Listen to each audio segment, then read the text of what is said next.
Okay, now that the brakes are squared away, I decided the next little job I have is in the rear of the bug where the motor goes.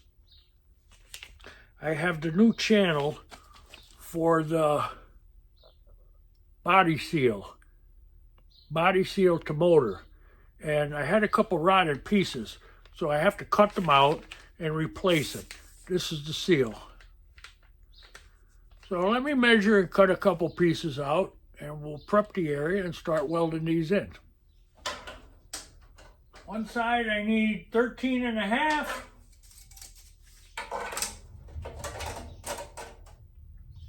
And the other side I need 22.25.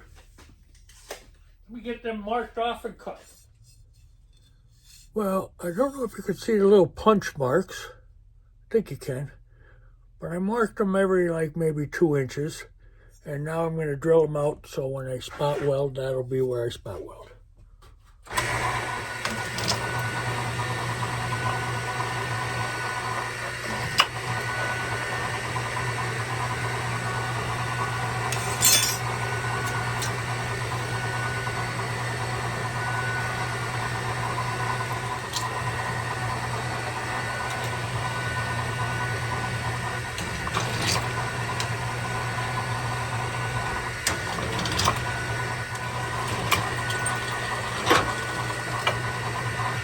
Well, that was a little shaky, but we got her done. We put the holes in it. I got to clean up the back, the burrs, and then I'll bring you over to the car because we're going to clean up the area where they go also. Here's where the pieces will go. The one will go here, and the longer one will go on the driver's side. It'll come around the body a little bit and match up with here. I got to clean them areas up with the sander, and we'll get back to it. Okay, we got to clean them up a little bit.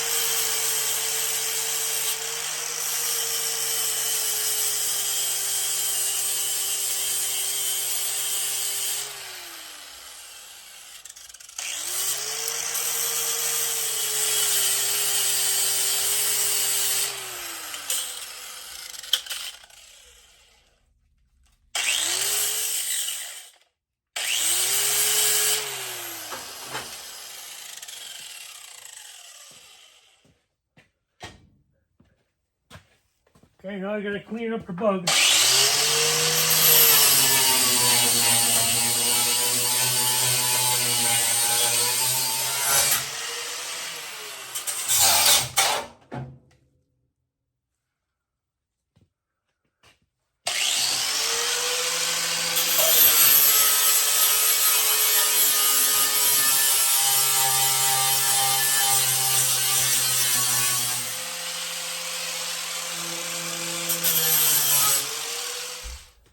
Okay, of course we got to hit everything with a little weld-through primer. We don't want that nasty rust coming back anytime soon.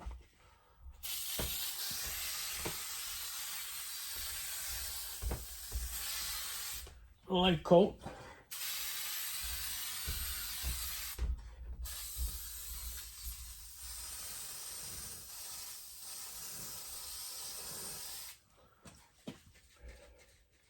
To dry for a little bit. We'll hear it again.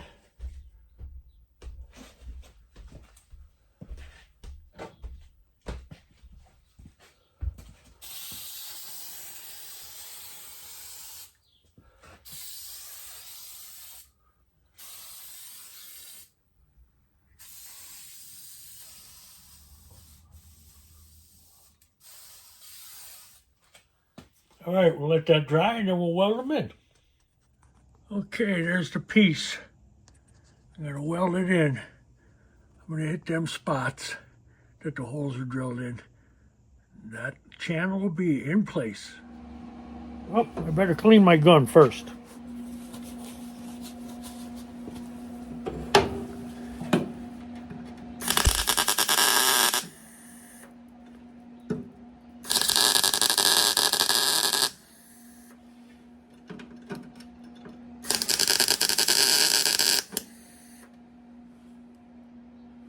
More to go. We got to move the clamp.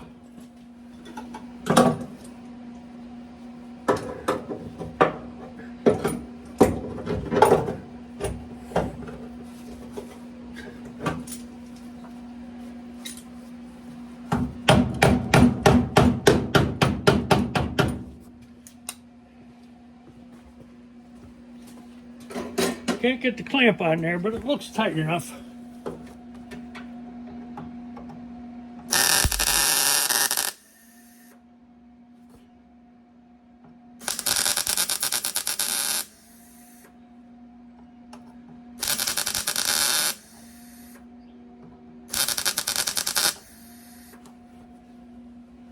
All right, we're in good shape. They're all spotted in. Time to do the other side. Okay, let's get one tacked in on the other side, then we'll move the clamp.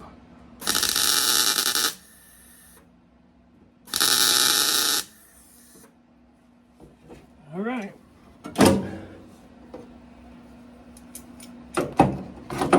Need a bigger clamp.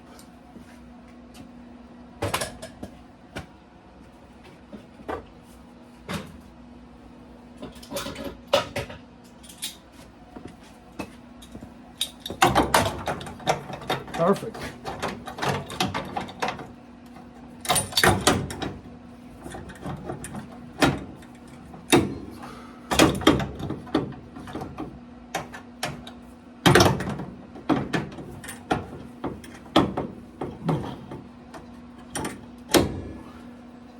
I think that's the best we're gonna get.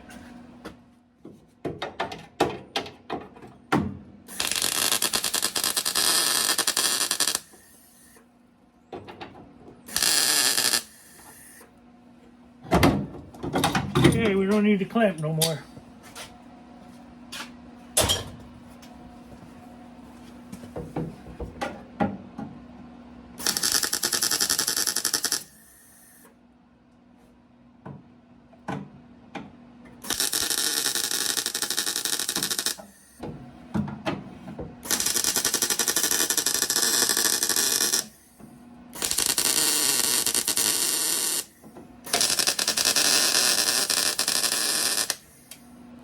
See, we're looking good. Okay, that's the passenger side. You saw that. That's the one I did first.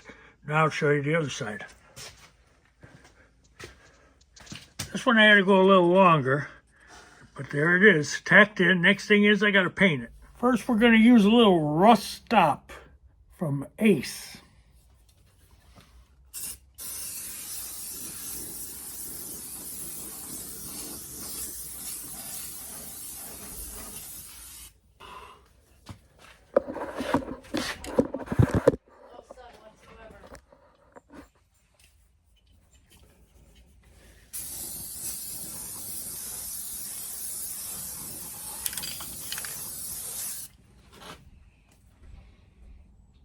Okay, we'll let that dry.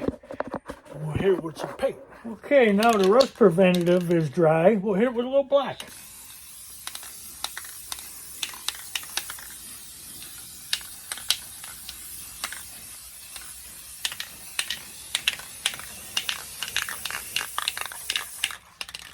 Got to get the other side too.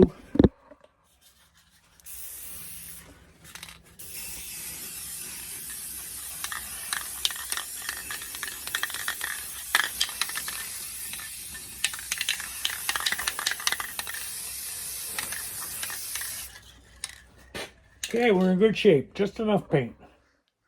Little backstory on this bug, the 73 Super Beetle. For anybody new checking out my content, this Beetle is for my son. 72, which you see over here, is going to be mine. And I'm dying to get started on it. But I told my son I would get his in primer, the body work done, all the rust removed, the motor in it running, the brakes working, a seat in it so he could drive it. Then he could take it to his house and he could finish it. He lives in Maryland. I live in Pennsylvania, northeastern Pennsylvania. And what he'll have left then is painting the interior or exterior things, putting a new interior in it, you know, anything that he desires, it'll be personalized to what he wants. I'm just going to get it all a real nice, solid, sturdy, running, braking car for him to take over. And I know he's up to the challenge. He's a very smart boy. All right, thanks for watching. I'm going to continue on with running the wires in the back of the motor compartment. Well, 2 days I didn't film too much. Actually, I didn't film anything, but here's what I did. I wire brushed and rust coated the back interior of the Beetle. I bought a battery, I purchased a battery, and I put the heating duct metal part in. And I also did it on this side. Now today, I plan on putting a wiring harness up the driver's side to the back engine compartment. Then, after that is all installed, I'm going to put the tar board in the engine. So that's exciting. All right, thank you. Well, all right. Figure out what I'm going to do next. I'm going to send this back to the motor compartment, but before I do, I'm going to tape up these loose ends. So here we go.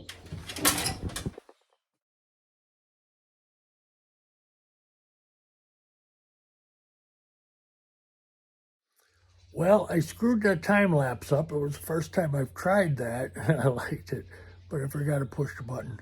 Well, actually, I didn't forget. I thought I pushed the button, but I didn't. So I did get the wiring harness ran back there. I had a fish wire back there, and I accidentally pulled it out. So then I had a long welding wire, it was about 30 inches long. I stuck that through, and I taped it to the end of the wire, and I fished it through to the back engine compartment. So it all worked out well after all, except you didn't get to see me fishing it through there. Wasn't that big a deal though. Okay, here's the evidence. Here's the wire I used. I stuck it from this end in. Then I put this heavier red wire on, and I taped it to my connection on the end. I actually looped it a little so it wouldn't pull out. And then I taped the loose ends so they wouldn't get hung up on anything. And this one I taped backwards so it'll pull right through. Now I'm going to give that time lapse a try again and untape this stuff.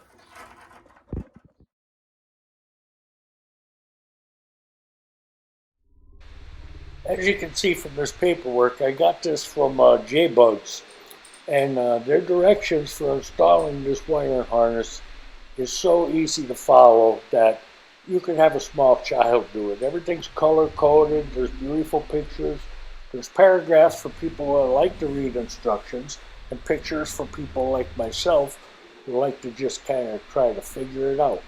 But J-Bugs, they put it together nice. I got to give them credit. This is just one diagram of many. They give you all the help you need with this little booklet. It's just a few. There's more diagrams, but it's starting to drizzle. I just wanted to give you an idea of how I'm going to wire this bug and how easy it actually is if you get great instructions. Okay, I guess we're going to start on the driver's side with these connectors. First two we're going to put is this white wire. It's going to go on the end. The next wire is going to be the white and black. It's going to go there.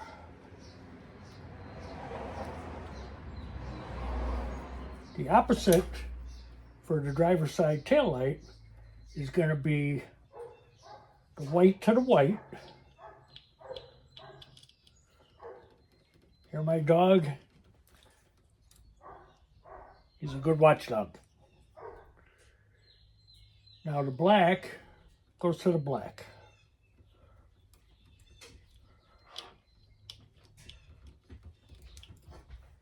Next, we have the black that runs over to the other side into a splitter. That goes at one side.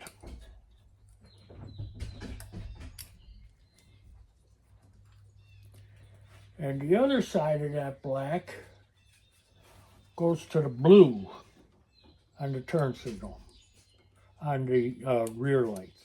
The brown is going to go to ground, but I don't have that ground in there now. I'm going to get ground screws and screw that directly into the body, but I don't have them now. That's probably going to get done tomorrow. And the last one we have is the two blacks with a red line. And they go one side of the clip, and out the other side of the clip is the red from the tail light.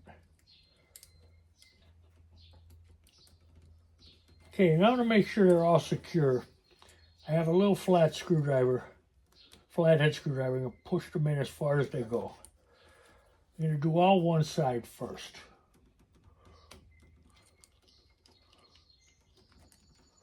They're very good connections. This wiring harness seems like it's going to be a breeze. So my son should have no trouble finishing it. And some people might ask, why am I putting a dirty engine in, you know, when I clean everything else up? Well, we all know an engine isn't impossible to come out. And I don't think my son has ever pulled one out on his own. So this way it'll be a learning lesson for him because it's something he needs to do. If he wants a clean engine, that is. All right, we're good right there. We're going to pause for a minute and check out the other side. Okay, here's where we're at. There's the taillight wiring over there, everything else in the middle, and the other taillight wiring over there. I really can't put them in their final resting place until tomorrow when I'm going to put the tar board up. So that's it for today, and I will continue this video tomorrow. See you then.